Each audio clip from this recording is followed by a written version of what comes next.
Good afternoon, everyone. NASA releases new images. Sierra Nevada snowpack. Taking a look at Mammoth. Those are cars under the drifts there. Squaw Valley, February snowfall record. Fall North American snow extent up. Northern hemisphere snow extent up. And the reasons they're giving us is because the oceans are warm, so it's creating more evaporation. That in turn creates heavier snowfalls. We should have seen the same thing in 1998, but we didn't. Something has definitely changed. Plus, the global temperatures are down where that gray arrow is. And along with all the national emergencies in the U.S., here's another one. Introducing a resolution to make climate change a national emergency. We should just change the wording, grand solar minimum, the real national emergency. And here's a savory ghost apple for you to nibble on while you think about that. And during these uncertain times, I've teamed up with My Patriot Supply long-term food storage. A nice, affordable starter kit, 2-week food supply, 1,500 calories per day, breakfast, lunch, and dinners, plus the 4-gallon storage containers included in that. This is a good first step in getting more self-sufficient. And if you click through the Prepare with Adapt 2030 page in My Patriot Supply, you can get this starter kit for $75. Please remember there's a limit of 2 per household in this special offer.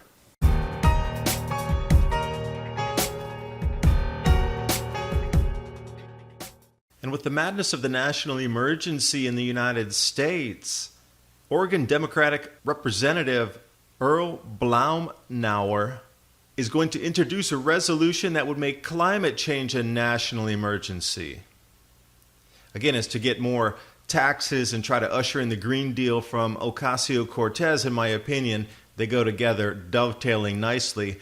But the real national emergency that we have, and it would be even a global emergency, the grand solar minimum.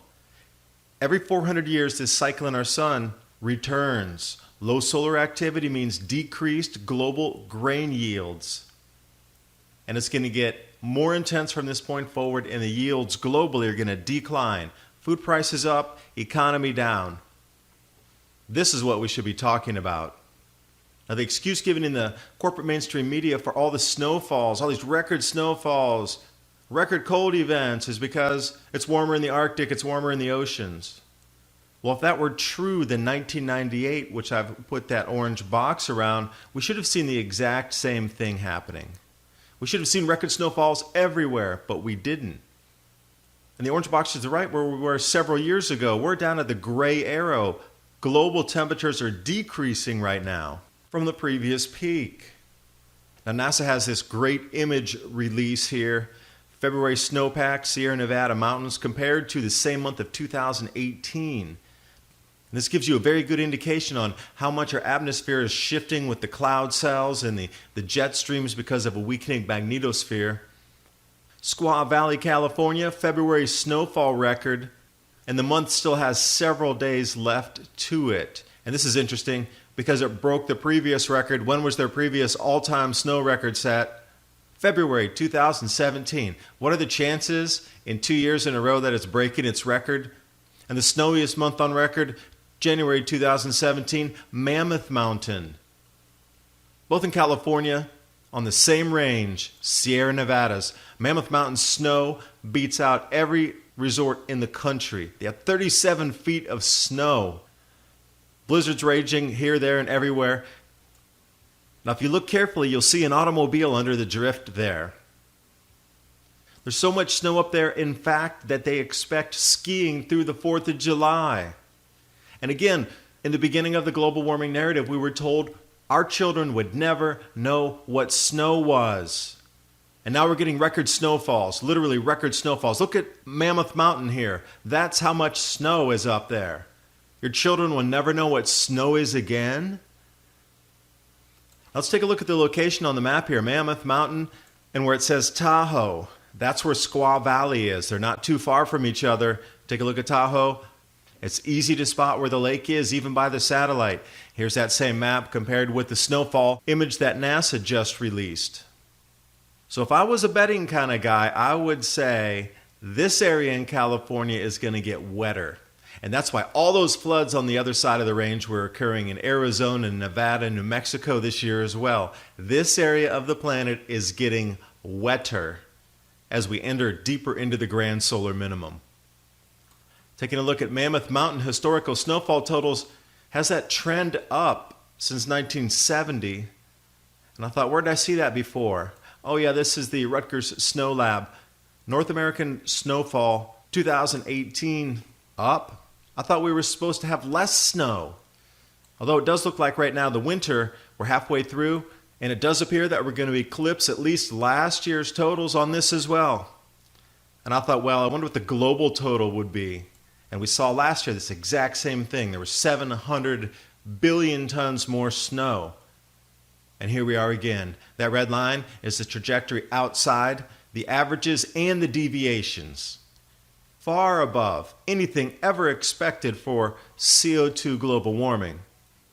And again, this pervasive word spread through all these climate headlines: rare, unprecedented. This is the type of lexicon being used, and here we are. Farmer snaps rare ghost apples in Michigan orchard. Now the explanation is that if there was still fruit left on the tree, and if it was dry enough with wind, everything in the center would decompose and it would leave an outer skin only. And then the water would drip in there and the outer skin would hold the water in place while it froze into this shape. But then magically, all the debris is gone. There's not even one flake of what would have been the previous apple skin that was dried. So I don't really know what's causing these, but they are spectacular to look at. If you have any information, please leave it in the description box below. I read through all the comments every day. And this is the most apropos image for what the grand solar minimum is going to do to our fruits and our grain crops globally over the next 10 years. What you see in front of you is going to be your frozen harvest. The grand solar minimum is truly the real national emergency we need to talk about, and we need to have national discussions about it starting yesterday. Thanks for watching. Hope you got something out of the video. Please visit our sponsor, Patriot Supply. Your purchase of long-term food storage items helps keep ADAPT 2030 on air. And if you want to see this in a written format, minds.com/ADAPT 2030. And if you want this same type of information 30 minutes on the go in a podcast format, many Ice Age conversations available anywhere, podcasts are hosted across the net, snippets of a minute or less, ADAPT 2030 social media feeds.